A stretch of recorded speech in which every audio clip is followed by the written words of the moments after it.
Earlier this year, the Centers for Disease Control announced that between 1999 and 2016, the suicide rate in Minnesota had increased 40.6%, with rural areas seeing the highest increase.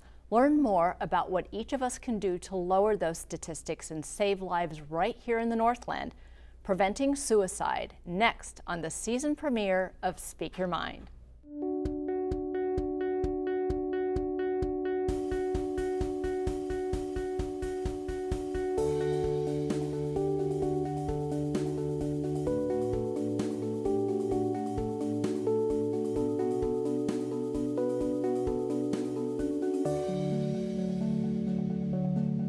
Welcome to Speak Your Mind. I'm Dr. Carolyn Phelps, licensed psychologist with Dreamlife Psychological Services. Many people were affected by the suicide deaths of Kate Spade and Anthony Bourdain, people who on the outside seem to have had it all. But suicide doesn't just pick and choose among certain groups of people, and many of you here in the Northland know this all too well because either you've struggled with thoughts of ending your own life or because you've been affected by a suicide death in your own family or community, which begs the question, is there actually anything that we can do to lower these statistics? And is there anything that we can do individually and as a community to prevent suicide? Well, to cut to the chase, of course the answer is yes. And I have one of Minnesota's best experts on preventing suicide as my guest tonight. Now, for those of you new to Speak Your Mind, this isn't just a talk show. We want to hear from you what your questions are about this topic. Locally, dial 218-788-2844 or call toll-free at 1-877-307-8762. We'll be answering your questions throughout tonight's show. Joining me tonight from the Minnesota Department of Health is Melissa Heinen, the Community Partners Preventing Suicide Project Director. She's also a suicide loss survivor. Thanks so much for coming here tonight and making the drive up to Duluth. I appreciate your coming here.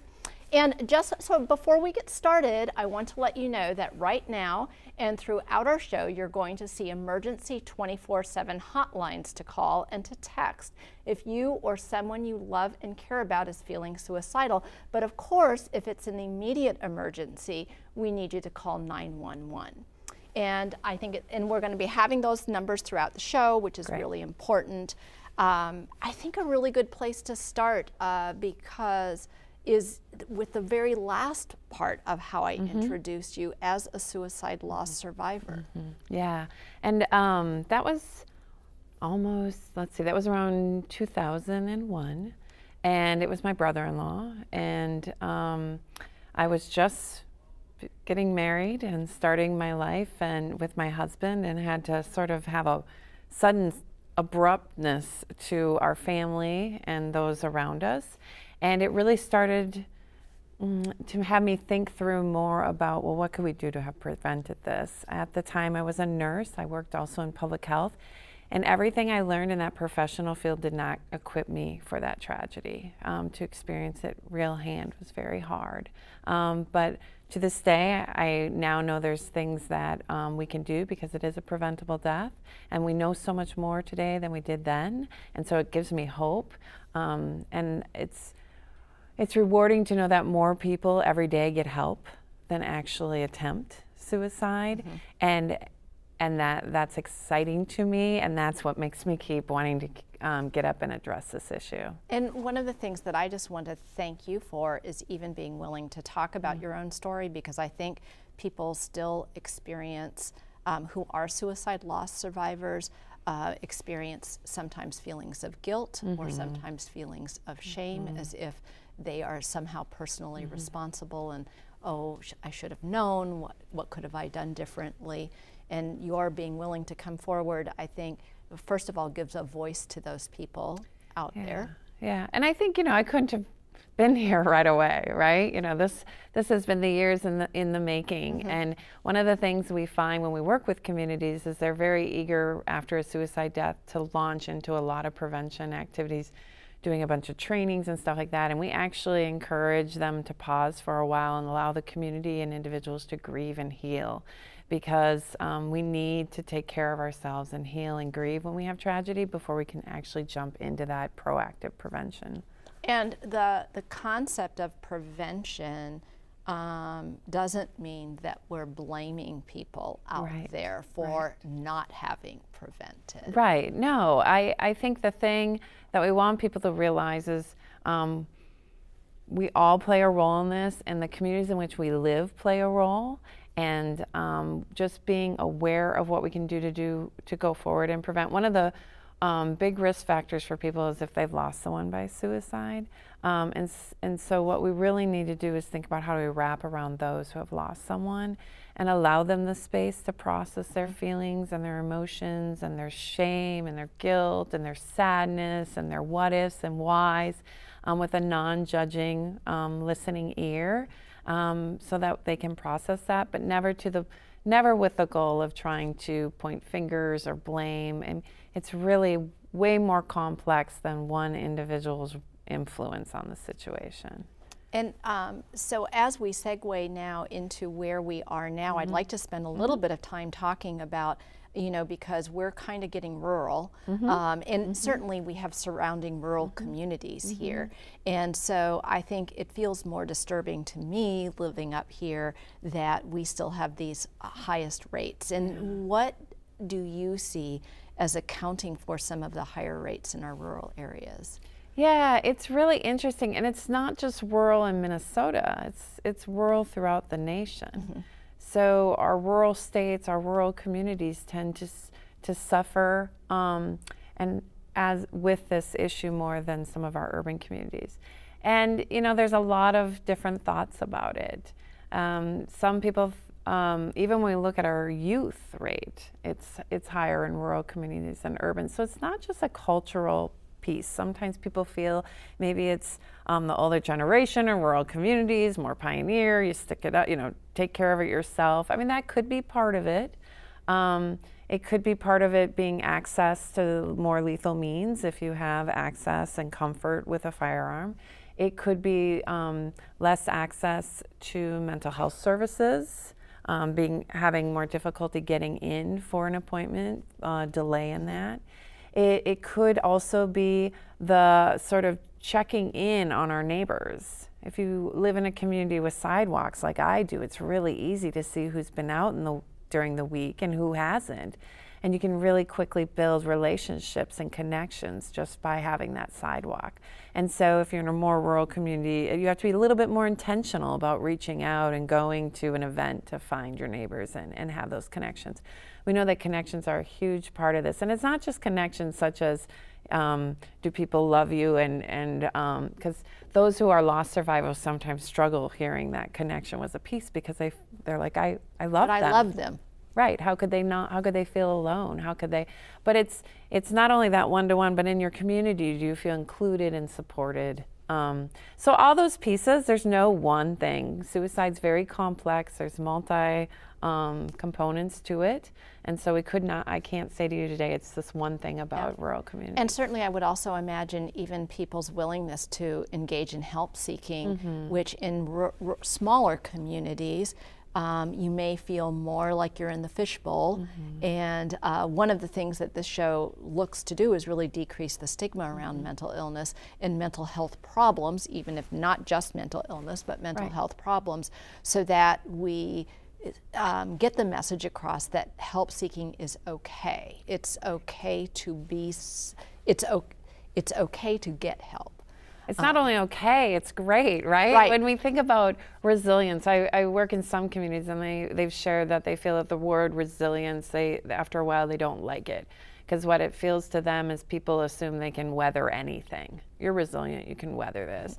But what the research shows is one of the most resilient skills is seeking out help, and that's being lost in some of this. And so I keep sort of sharing that, being resilient doesn't mean you manage it on your own. It doesn't mean you can weather all things. It means knowing when and how to ask for help. And you're absolutely right. I think there is difficulty with accessing services, and sometimes they're in different buildings. And like you said, if you feel like you're in a fishbowl, that can be stigmatizing to go seek services. Or if you're a member of an even smaller minority group, whether it's a sexual orientation, our gender, differences in gender that are very small, and feeling like, I don't have support that way. There are many different ways to be isolated, right? Or to feel isolated. Yeah, I mean, we hear about bullying in schools, and many people get bullied every day and don't attempt or think about suicide. So it's not just bullying, but bullying is an example of feeling excluded and not included. People who lose their jobs can, if you get fired, you now as an individual can feel excluded from your peer group that you used to have before. It can be hard to see them at the grocery store, right? It's hard to maintain that connection. And so it might not be a purposeful exclusion, but all of a sudden now you're on the outside. And that happens in all communities in all ways. And we really need to step back and think about how we are both identifying people and communicating with them and accepting them, because that makes a big difference. So one of the parts of the CDC communication was about the fact that only 50% of the people who had died by suicide had a diagnosed mental illness. And so tell me what that says to you with respect to who are these other 50%? Are they people who had a mental illness but it just wasn't diagnosed? Are they people who are responding impulsively to a major life tragedy, or for them, what is a major life tragedy? I think it depends. I think all of those things. So when we first saw the data come from CDC, which comes from some of the data that we use, I sat back and just sat with it for a while. And one thought was, I bet there's a group of individuals who probably have a mental illness or need assistance with this, and they don't see in themselves the signs that this is mental. They're angry, they're irritated, they're frustrated, they don't know that that's depression or anxiety, and no one around them is seeing those signs and symptoms and wanting to connect them. So part of it, I think, is we just need to do a better job that not everyone who has depression or anxiety has a certain constellation of symptoms. They don't just necessarily are quiet to themselves and withdrawn and sad. They can become, as I'm sure you can share more, they can become volatile and angry and frustrated, and that's how it can be shown. So part of it, I think, is people just aren't recognizing the signs and symptoms. Another aspect you could possibly say is those that are getting treatment and have a mental illness diagnosis are actually getting the supports that they need, and therefore they're not dying by suicide. They're getting the help that they need. Another piece of it that I think is worth noting is that when CDC did their analysis, they did not include substance use disorders, which we know when we look at some of our data, especially for young adult males, they may more likely interact with addiction treatment or substance use disorder treatment than necessarily behavioral health, mental health services.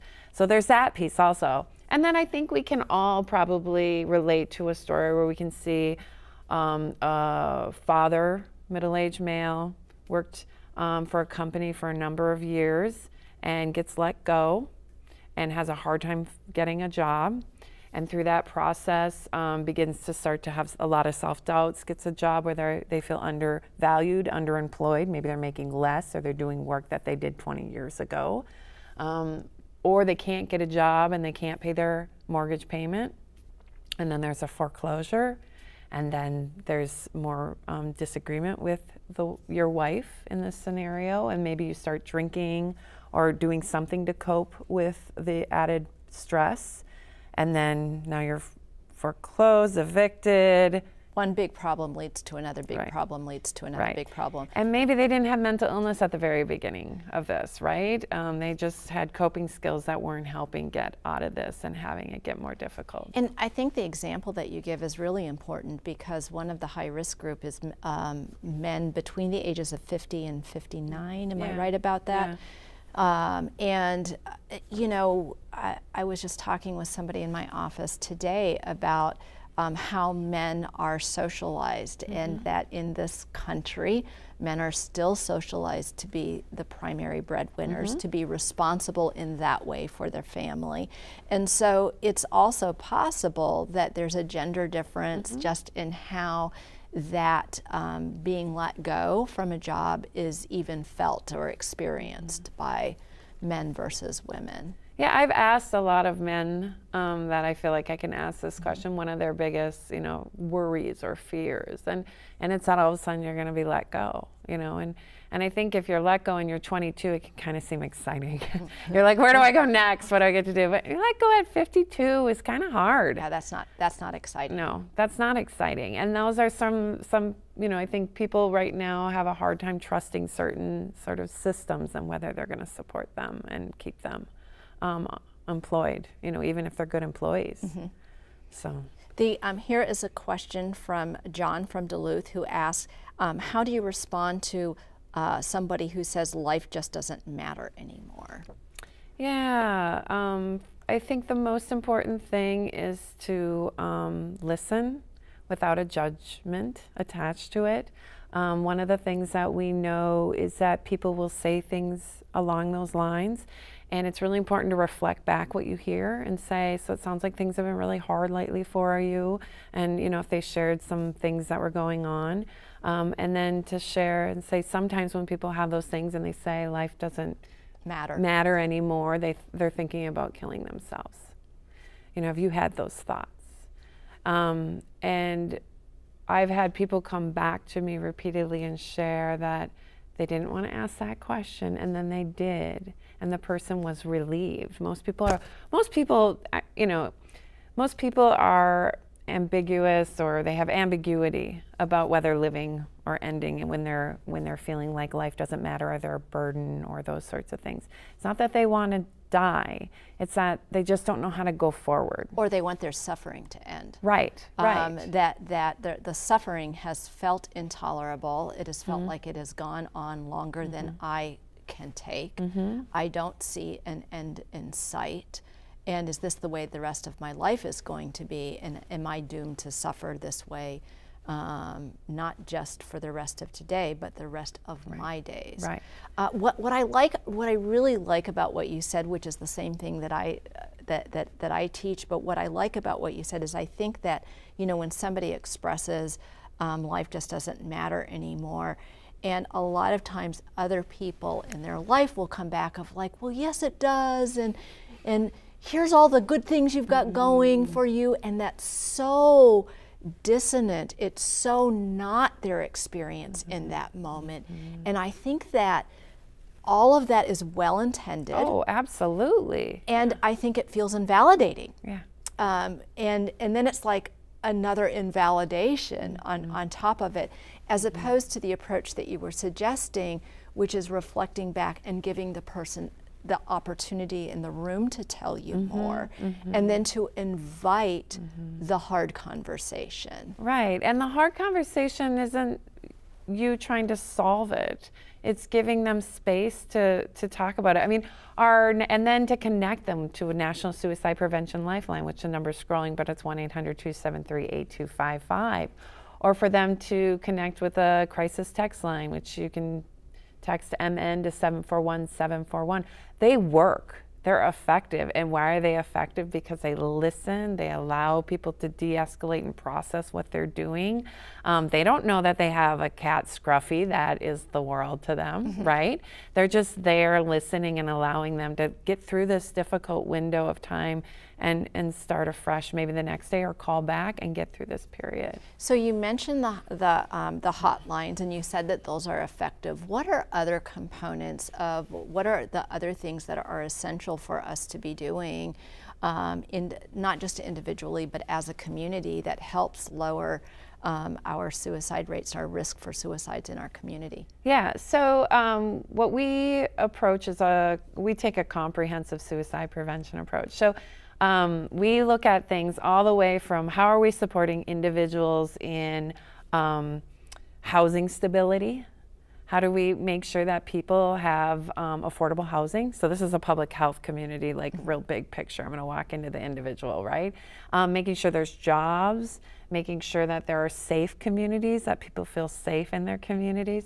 We want to make sure that our schools are allowing all their students to feel welcome and safe in the hallways, that they have a trusted adult that they feel connected to. We want to make sure that... So you're talking first about you have to have safety and you have to have the foundations in place to give people a sense of hope about life. Absolutely. And that all are valued. Everyone who shows up is valued, right? And then from there, then when people are having difficult times, we need to have these sort of things that we come in and then support an individual, right? So that's where we need to have 24-hour access to crisis services, whether that's a mobile crisis, a hotline, or an emergency department if need be, and then that ongoing treatment and support. We need people to ask these questions, to be willing to go, this is kind of freaking me out, this is what someone close to me is saying, and not ignoring it, but understanding that this is an opportunity for you to show up and have that conversation. And so we need to equip people to have those conversations. We need to also think through about how are we making our bridges safer, how are we possibly locking up medications if we have someone that we're concerned as risk?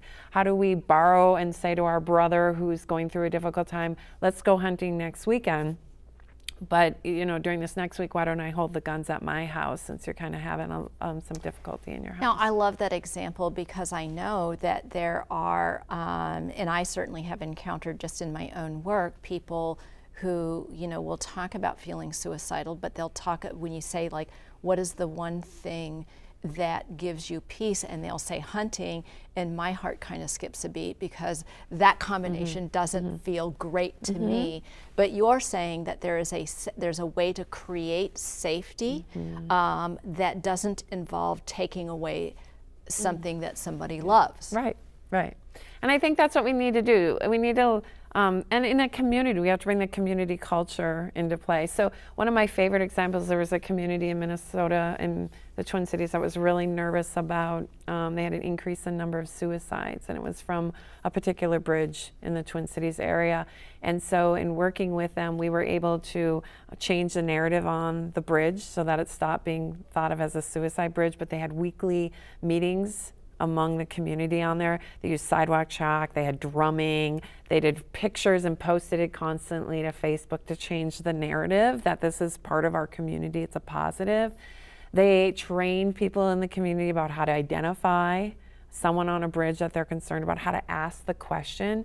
And so one of my students, that intern, actually lived in the community, and she attended one of the training, and she ended up using that skill the next week on that same bridge and able to connect them to police. And now they're putting up barriers, higher barriers to address it. So you see, like, it's comprehensive. We're doing all of these things, and we're also encouraging the community conversation to address what are the mental health services in the area. And the numbers have gone down. They've been zeroed.